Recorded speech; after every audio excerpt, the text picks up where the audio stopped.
Бұл атам заманда болған оқиға.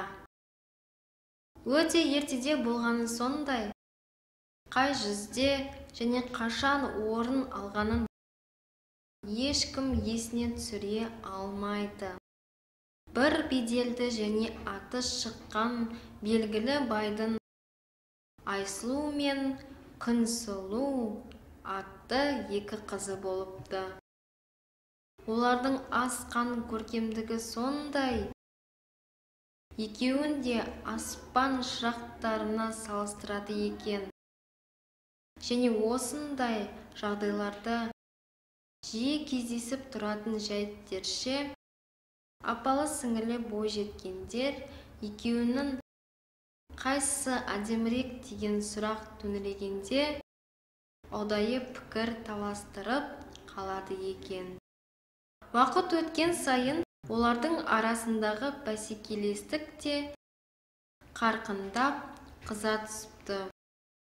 Дауласулары біртіндеп үдей беріп, түптің түбінде жаулыққа ұласыпты. Күндерде бір күн дауда жеңіліп бара жатқан Күнсұлу азаланғаны сондай, өзінің әпкесінің бетін тырнап алыпты.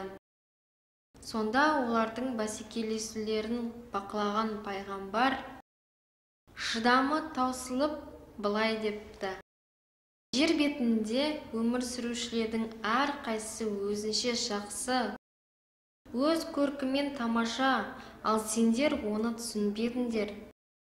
Сендер енді адамдардан мәңгі алыста тұратын боласыңдар. Апалы-сіңілі қыздар көк шырақтарына ай мен күнге айналыпты.